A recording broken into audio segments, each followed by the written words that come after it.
Hindi ko naman sinasadya na gisingin ka eh. Late ka na kasi sa trabaho mo.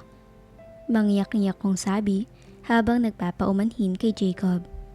Aray, tama na please. Pagmamakaawa ko habang mahigpit niyang hinahawakan ng buhok ko at kinakaladkad ako sa sahig. Sabi ko diba, wag na wag mong iistorbohin ang tulog ko. You never listen to me. Ako ang boss sa kumpanya at wala kang pake kung malit man ako. Sigaw niya sa akin. Ang boses niya ay puno ng galit habang hawak pa din ang buhok ko. Sorry na talaga Jacob, please. Pakawalan mo na ako. Pagmamakaawa ko, ramdam ko ang sakit sa bawat paghila niya. Sa susunod na pakailaman mo pa ako, hindi lang yan ang aabutin mo sa akin. Naiintindihan mo ba? Sigaw niya at isang malakas na tulak ang nagpadapa sa akin sa sahig. Napahiyaw ako sa sakit dahil sa lakas ng impact. Naiintindihan ko. Sagot ko habang umiiyak at nangihina. Ramdam ang bigat ng panghihina sa katawan ko. Hindi ko tiningnan ang reaksyon niya. Nakatungo lang ako sa sahig. Ayokong salubungin ang kanyang mga mata na nakikita ko sa ganitong kalagayang sobrang kaawa-awa. Nadinig ko ang yabag ng kanyang paa papalayo. At nang tuluyang nawala, dahan-dahan akong tumayo. Ouch! Napadaing ako sa sakit. Nadali ang balakang ko sa impact ng pagtulak niya kanina. Masakit man, pinilit kong tumayo at maglakad. Sa awa ng Diyos, nakarating ako sa kwarto ko. Buti na lang, nasa unang palapag lang ito. Dito ako pinapatulog sa maid's quarter. Dahil ayaw niya makatulog ako sa kanyang tabi. Umupo ako sa kama at tumingin sa refleksyon ko sa salamin sa harapan. What happened to me? How did I end up like this? We are supposed to be partners, but how can he hurt me this much? Knowing I give him everything without hesitations. Every night, I tell myself to leave. Yet every morning, I find another reason to stay. Maybe it's hope, maybe it's fear, or maybe I'm just too in love to let go. Pinunasan ko ang mga luhang muling tumulos sa mata ko. Pumunta ako sa banyo para maligo. Ramdam ko malamig na tubig na bumubuhos sa katawan ko. Tulad ng malamig na puso ng asawa ko sa akin. Bakit nga ba kami nauwi sa ganito? Oo nga pala. Kasalanan ko din. Kung hindi ko lang sinamantala yung kalasingan niya, kung hindi ko lang nilagyan ng kung ano yung iniinom niya, siguro hindi kami ganito ngayon. Siguro hindi kami kasal. Siguro hindi ako araw-araw nagigising na puno ng pagsisisi. Ang sakit isipin ako mismo ang dahilan kung bakit ako nasasaktan ngayon. Flashback. Hana, are you really sure about this? Pag nalaman ni Jacob ang gagawin mo sa kanya, siguradong magagalit siya sa'yo. Nag-aalalang sabi ng kaibigan ko na si Patricia. Pat, I really love Jacob. And if I don't do it now, I will surely regret it. Wala akong paki kung magalit siya sa akin pag nalaman niya to. Pero ayoko na muna isipin yun. Sabi ko, desidido na sa mga plano ko. I really love him to that. And I will make sure that this night, Jacob and I will be married. Iniwan ko si Pat at nilapitan ng table ni Jacob sa bar. Hi Hannah, how are you? Taning ni Brian, kaibigan ni Jacob. I'm fine, thank you. Sabi ko at ngumiti. Sinulyapan ko si Jacob sa tabi ni Eloy. Halata na may tama na siya sa alak. Dahil may bakanting upuan sa tabi niya, doon ako umupo. Hi Jacob, you're drunk na. Sabi ko at tinawakan siya sa muka. Ngunit inihawi niya ang kamay ko. At dahil doon, may kurot ako naramdaman sa aking dibdib. Stay away from me. I don't want to see your face. Lasing na sabi niya. He doesn't like me. He hates me actually. And I think it will stay that way forever. Naputol ang pagmumuni ko nang madinig kong nagsusuka siya. Jacob, are you alright? Nag-aalalang tanong ko at hinagod siya sa likod. Don't touch me. Sabi niya at agad na sumalampak sa couch at pinikit ang mata. Pasimple kong kinuha ang baso ng tubig at hinaluan ng gamot.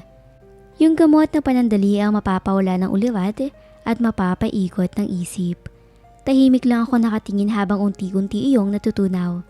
Hindi ko hahayaang masayang lahat ng effort at perang inilaan ko dito. Kahit anong mangyari, kailangan ko magtagumpay. Paglapit ko sa kanya, ramdam ko ang kaba ng dibdib ko. Piliting inilapit ko ang baso sa bibig niya, sabay sabi ng mahinahon. Inumin mo muna to, para gumaan ang pakiramdam mo. Ngunit hindi ako pinansin ni Jacob.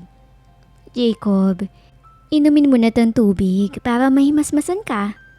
Muli kong sabi. Sinamaan niya ako ng tingin bago hinablot ang baso. Mukhang nakulitan na sa akin. Pero ipinagsawalang bahala ko yun dahil sa wakas, ininom niya ito ng isang lagok at basta tinapon ang baso sa sahig. Buti na lang at hindi nabasag. Eloy, pwede mo ba akong tulungan na dalhin sa VIP room itong si Jacob? Sobrang lasing na kasi. Pakiusap ko kay Eloy. Halatang lasing din siya. Okay. Tanging sabi lang niya at pinilit itinayo si Jacob. Inakay papunta sa 3rd floor kung nasaan ang VIP rooms. Agad kong binuksan ang pintuan ng kwarto at isinunod ni Eloy si Jacob sa kama. Maraming salamat, Eloy. Sabi ko at tangulang ang isinagot niya bago umalis. Tiningnan ko si Jacob. Halatang wasted na. Kinuha ko ang papeles ng kasal. Oo, kahit hindi pa naman talaga kami kinasal, i-register ko pa rin ito. Wala mang simbahan o reception, okay lang. Ang mahalaga, may pirma niya. Gusto ko lang na wala na siyang kawala sa akin. Kinuha ko ang ballpen at ang mga papeles. Lumapit ako sa kama at marahang itinayo siya. Jacob, umupo ka muna. Mahina kong sabi. Pilit na pinapakalma ang sarili. May kailangan kang pirmahan. Pero ayaw niyang gumalaw. Lalong sumisikip ang dibdib ko habang pinagmamasdan ko siyang nakapikit. Walang kamalay-malay sa lahat ng ginagawa ko. Jacob naman, pirmahan mo lang ito at aalis na ako. Sabi ko.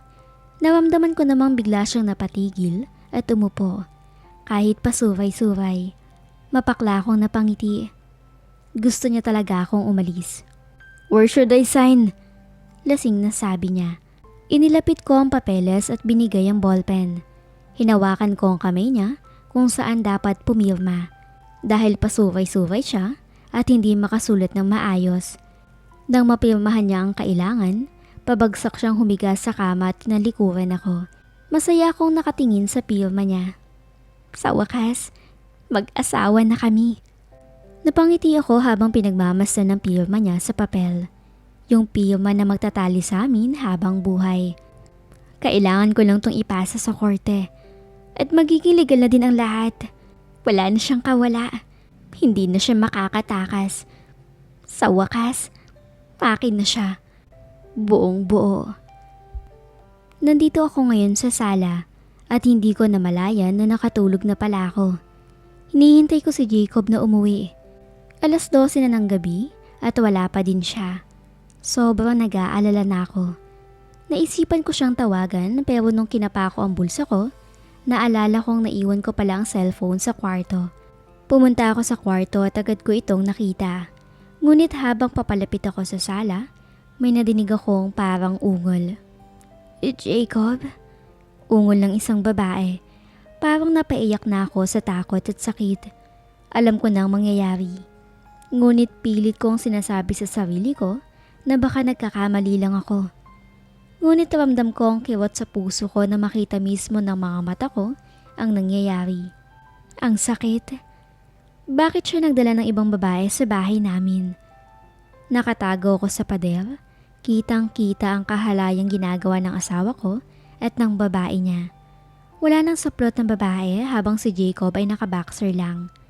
Naghahalikan sila na parang walang bukas.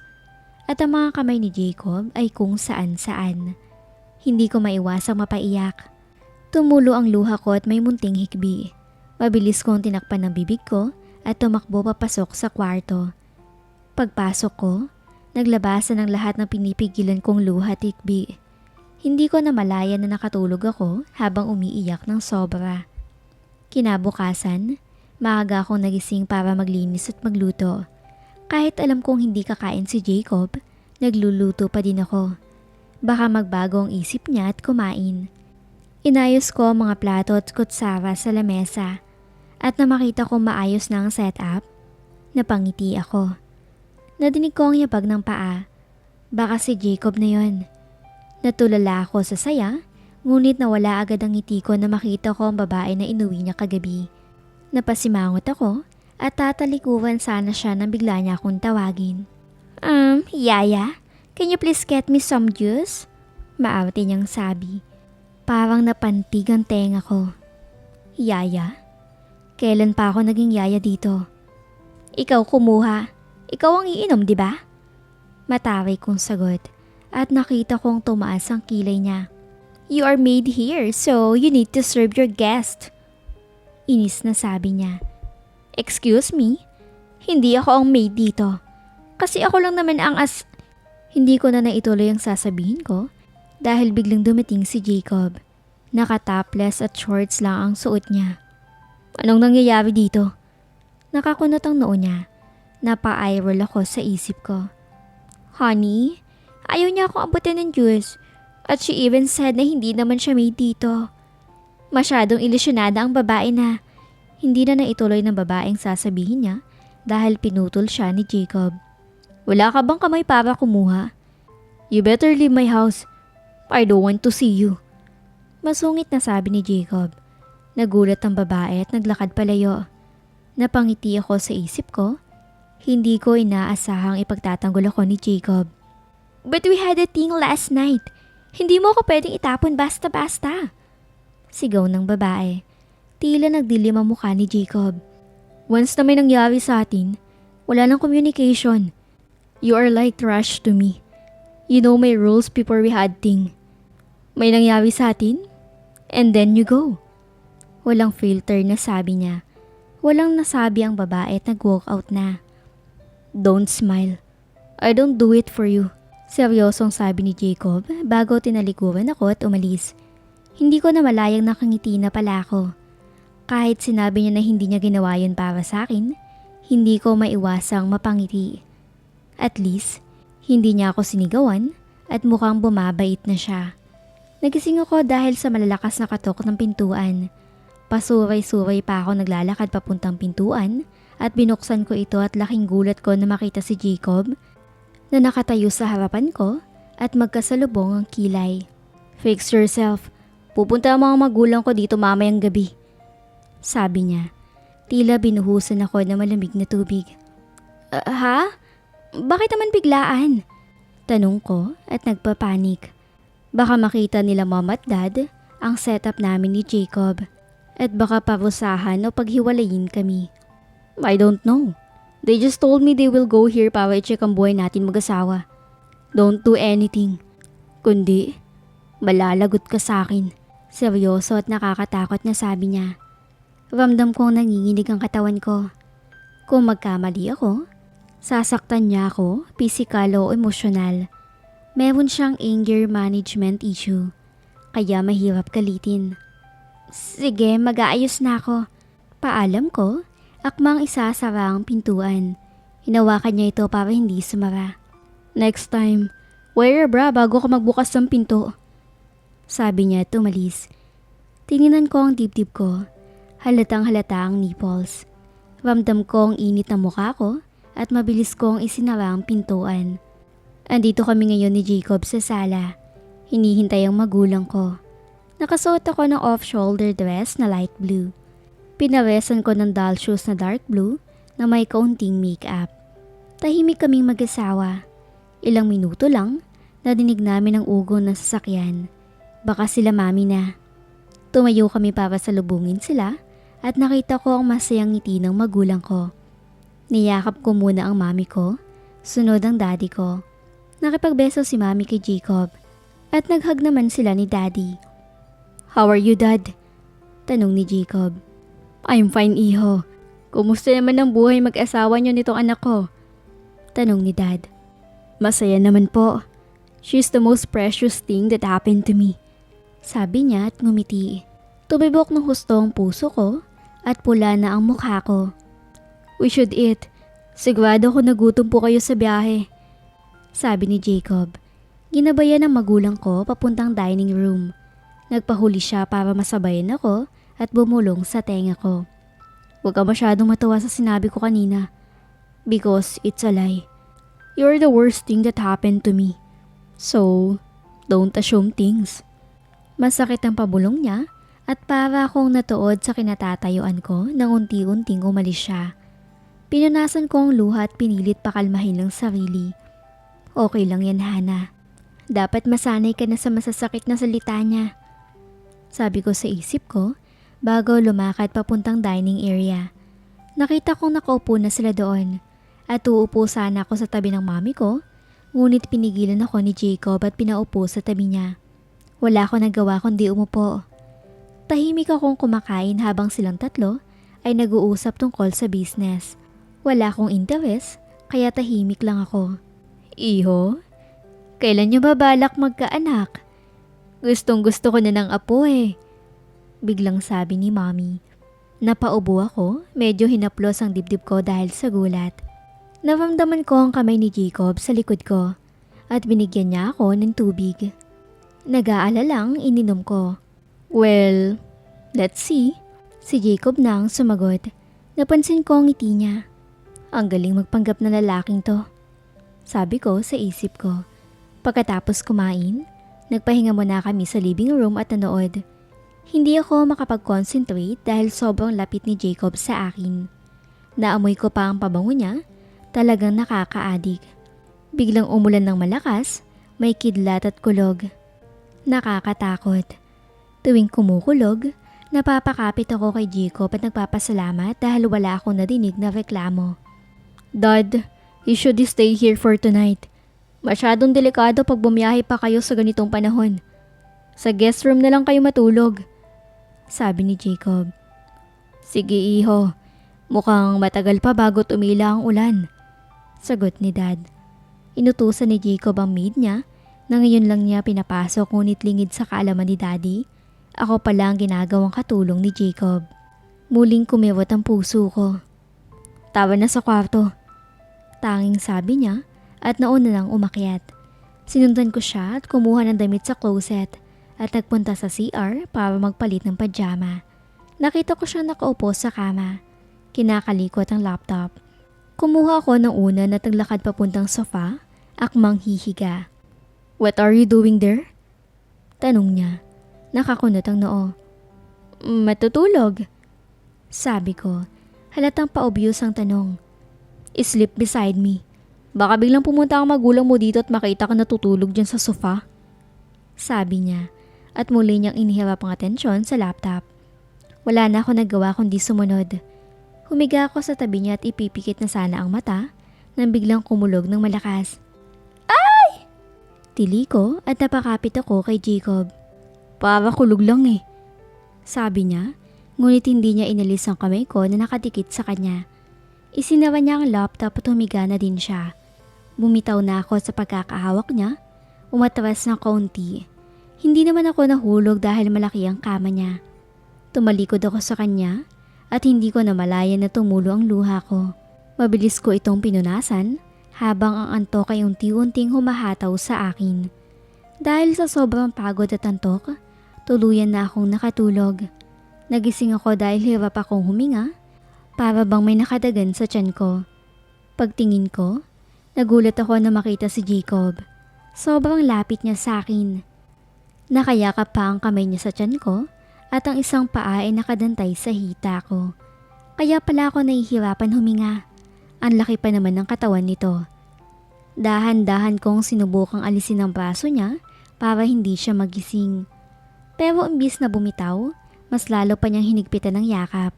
Sa huli, napabuntong hininga na lang ako at hinayaan siya. Tinitigan ko ang mukha niya.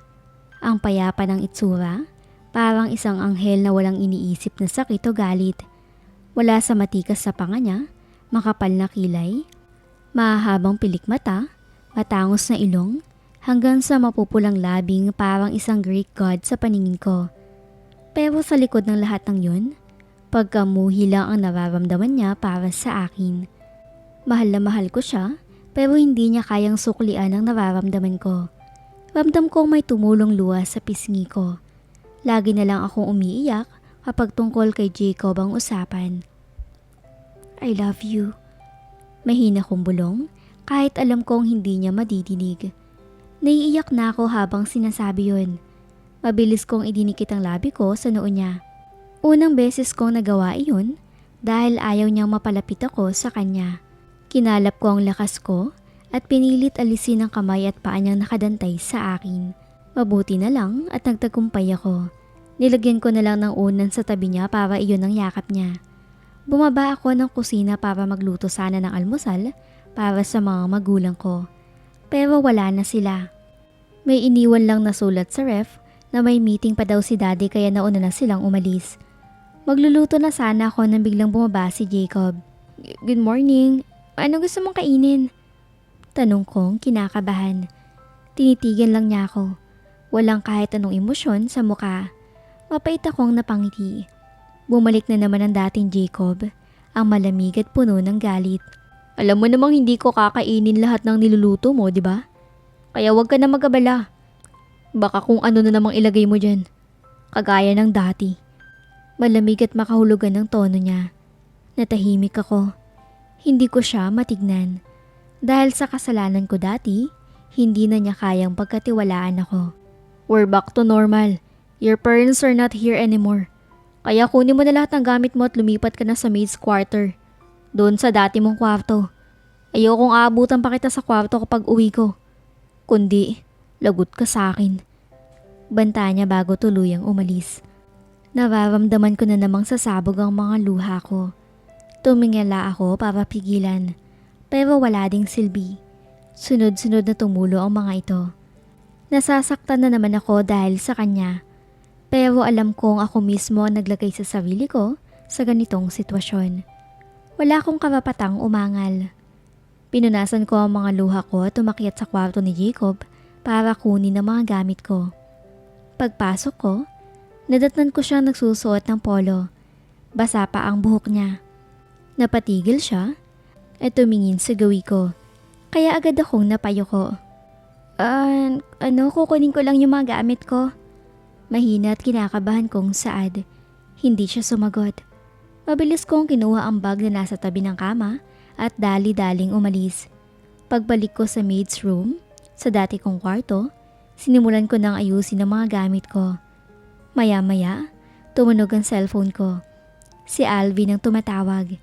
Kaibigan ko siya, dati ring nanligaw. Pero ngayon ay wala na dahil alam niyang iba ang laman ng puso ko. Hello Alvin? Mahina kong bati. Hi Hana, magkita naman tayo. Miss na kita. Parang batang sabi niya. Kaya napangiti ko kahit papaano. Sus, para kang bata. Hindi ko lang sure Alvin. Alam mo naman si Jacob. Malungkot kong sagot. Alam niya din ang pinagdadaanan ko. Pati ang mga pananakit ni Jacob. Pero pinakausapan ko siyang huwag sabihin sa mga magulang ko dahil siguradong paghihiwalayin nila kami. Hana, please, kung kailangan kong kausapin ang asawa mo, gagawin ko. Hindi tama tong ginagawa niya sa'yo. Para ka ng preso. Seryoso niyang sagot. Alvin naman.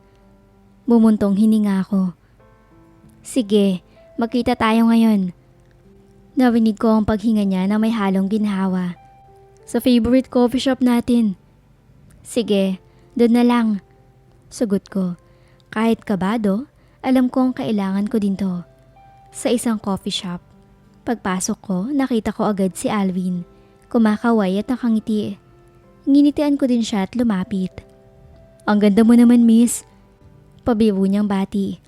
Sus, mambobola. Sagot ko at natawa kami. Dumating ang waiter at binigyan kami ng menu.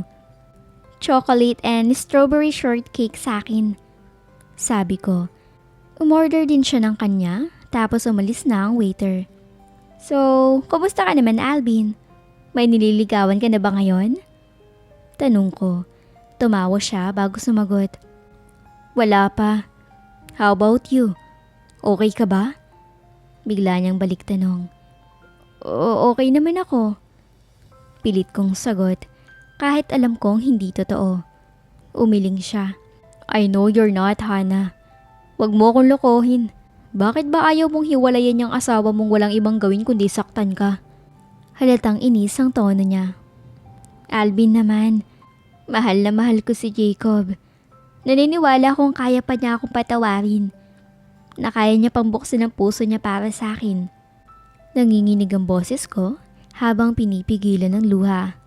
Pero sino ba ang niloloko ko?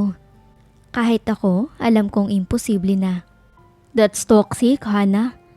Madiin niyang sagot. Minsan, hindi sapat na pagmamahal para mag-stay ang dalawang tao. Ikaw lang ang lumalaban. Hindi mo ba nakikita? Puro puot ang laman ng puso at isip niya, Hana. Sobra ka na nasasaktan. Tama na. Hindi ko na napigilan ang luha ko. Sunod-sunod itong bumagsak hanggang sa hindi ko na makita ang paligid. Lumipat ng upuan si Alvin, naupo sa tabi ko at niyakap ako. Mabuti na lang, nasa tagong bahagi kami ng shop at walang masyadong tao. Hinagod niya ang likod ko habang bulong ng bulong. Everything will be okay, Hana. Okay lang yan. Doon ko lang naramdaman na kahit papaano, hindi ako mag-isa. Pagkatapos ko mahimasmasan, kumain kami at muling nagkwentuhan ng masaya. Hana, punta tayo sa park. Na-miss ko na yun. Bigla niyang yaya. Napatingin ako sa orasan. Maaga pa naman kaya pumayag ako. Ang peaceful dito, no? Sabi ko habang nakaupo kami sa bench. Ramdam ko ang sariwang hangin. Iya, dapat lagi tayong pumupunta dito para kahit paano nakakahinga tayo mula sa problema. Sagot niya at napangiti ako. Bigla akong humikab at ramdam ko ang antok. Nagulat ako nang dahan-dahan niyang inalalay ng ulo ko at pinatong sa balikat niya. Sleep, mahina niyang sabi. At sa unang pagkakataon, nakaramdam ako ng konting pahinga. Hinayaan kong tangayin ako ng antok kahit alam kong panandalian lang ang lahat ng to. Hana, gising na. Mahina pero may lambing ang boses ni Alvin. Agad ako napabangon mula sa pagkakasandal sa balikat niya. Pagmulat ko, napansin kong palubog na ang araw. Napakagat ako ng labi. Diyos ko, sana wala pa si Jacob sa bahay. Alvin, pasensya na. Kailangan ko nang umuwi. Tawanta kong sabi habang mabilis na kinuha ang bag. Hinawakan niya ang pulsuhan ko at marahan akong pinatayo. Ihatid na kita. Delikado kung magkukumute ka. Matatag niyang sabi. Hindi na ako nakatanggi. Tahimik lang ako sa biyahe, halos hindi makahinga sa kaba. Paulit-ulit kong dinadasal na sana, hindi pa nakauwi si Jacob. Pagdating namin sa tapat ng bahay, bumaba ako agad. Alvin, salamat sa paghahatid. Ingat ka. Pilit akong ngumiti. Welcome. Call me if that bastard hurts you again, okay? Seryoso niyang sagot. Tumango ako saka nagmadaling pumasok. Agad kong napansin na bukas na ang ilaw ng sala at naka-on ang TV.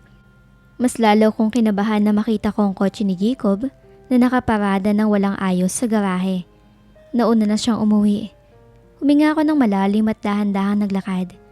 Babalik na sana ako sa kusina nang bigla niya akong makita. Bakit ngayon ka lang umuwi?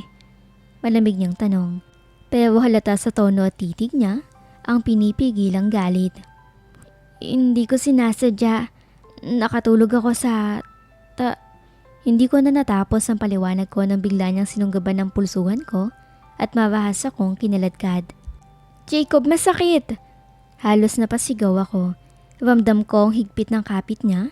Sigurado akong mag-iiwan na naman ito ng marka. Ang sabihin mo, lumandi ka na naman. Wala ka na talagang matinong ginagawa. Sigaw niya. Kasabay nun, isang malakas na sampal ang dumapo sa pisngi ko. Dahilan para mapaluhod ako sa sahig. Agad na bumalong ang luha ko. Hawak-hawak ko ang namumula kong pisngi habang nakatingin sa kanya. Hindi ako lumandi, Jacob. Maniwala ka please. Pagmamakaawa ko. May gana ka pang sumagot. You're such a liar. Muling sigaw ni Jacob. Sabay sabunot sa buhok ko at pilit akong pinapatayo. Jacob, masakit please. Hindi ko na uulitin. Halos pasigaw kong pakiusap. Pero para bang wala siyang nadidinig. Hinila niya ako papalabas at bigla na lang akong binitawan sa garden. Napasalampak ako sa damuhan. "Diyan ka matulog ngayon!" Sigaw niya bago malakas na isinara ang pinto. Umagulgol ako habang niyayakap ang sarili. Malamig ang hangin, nanginginig ako sa ginaw. Alam kong hindi niya ako babalikan dahil kapag nagpasya siya, hindi na siya bumabawi. Buti na lang at may pahabang bangko doon. Doon ko na lang ipinikit ang mga mata habang umiiyak hanggang sa nakatulog. Kinabukasan, ginising ako ng lamig na tumatagos sa buto. Mabigat ang ulo ko at ramdam kong nilalagnat ako. Pagangat ko ng tingin, nakita kong bukas na ang pinto ng garden, gaya na lang ng lagi niyang ginagawa matapos akong ikulong. Mahina akong pumasok sa loob at umiretso sa kwarto. Sa harap ng salamin, muntik na akong himatayin sa nakita ko. Malaki ang pasa sa pisngi, may dugo pa sa gilid ng labi at namamaga ang pulsuhan ko. Pinilit kong maligo kahit nanlalambot ang katawan ko at kumikiwat ang bawat sugat. Pagkatapos, nagpalit ako ng pajama at long sleeves para matakpan ang lahat ng pasa. Tapos bumagsak ako sa kama at muling nakatulog. Nagising ako sa malakas na kalampag ng pinto. Halos tumalo ng puso ko sa kaba. "Hana, open this door!" Galit na sigaw ni Jacob. Nalalamig ako. Ano na naman bang mali ang nagawa ko? Dahan-dahan kong binuksan ang pinto at bumungad ang galit na galit niyang mukha. Hinatak niya agad ako papunta sa kwarto niya. Pagdating doon, binitawan niya ako at may kinuha sa drawer. Isang envelope. Paglapit niya, binuksan niya ito sa harap ko at halos mahulog ang mundo ko na makita ko ang laman. Pictures namin ni Alvin kahapon. Magkayakap kami sa coffee shop at isang litrato pa kung saan nakasandal ako sa balikat niya habang natutulog. Paanong nang... Hindi ko na natapos ang tanong dahil bigla niya akong hinila at binagsak sa kama. "Ang sinungaling mo talaga. Sa labas ka pa lumalandi. You're such a dirty girl." Mabilis niyang hinubad ang suot niyang damit. "Jacob, anong ginagawa mo?" Halos pasigaw kong tanong, nanginginig sa takot. "Painosente ka pa. Ilan na bang lalaki ang nakauna sa'yo ha? Mas masarap ba si Alvin kaysa sa akin?" Galit na galit niyang sigaw, kasabay ng marahas na halik sa labi ko. "Ah!" Napasigaw ako ng kagatin niya ang labi ko hanggang sa dumugo ito. Pilit ko siyang tinutulak pero masyado siyang malakas. "Jacob, tama na please!" Pagmamakaawa ko, nanginginig na ang boses. Pero lalo pa siyang nagngalit, pinunit niya ang suot kong damit at bra. Hinawakan niya ang dibdib ko na parang walang pakialam sa sakit na nararamdaman ko. "Asawa kita. Kaya gagawin ko ang lahat na gusto ko. Ano, mas magaling ba si Alvin sa akin ha? Sumagot ka." "Walang nangyari sa amin ni Alvin. Maniwala ka naman." Nanginginig kong tugon, pero parang wala siyang nadidinig. Pinunit niya ang pangbaba ko, agad kong tinakpan ang sarili ko pero mabilis niyang hinawi ang kamay ko. "Kung makaasa ka parang walang karanasan ha." May halong pag-uuyam ang boses niya. Hinalikan niya ako mula sa labi hanggang sa lieg. Hanggang sa makaramdam ako ng pag-iisa namin, napasigaw ako sa sakit. Ramdam kong dumaloy ang luha ko habang halos mawalan ng hangin. Wala akong nagawa kundi ang umiyak ng tahimik. Pilit na tinitiis ang sakit. Magdamag niya akong kinuha. Hindi ko inakala na aabot kami sa ganito. Na ang una naming pagsasalo bilang mag-asawa ay hindi pagmamahal, kundi purong galit. At doon ko naramdaman ang pinakamasakit na katotohanan na ako mismo, sa sariling tahanan, ay binabastos ng taong pinakaminahal ko. At dito po muna nagtatapos ang episode na ito. Abangan po natin ang susunod na kabanata.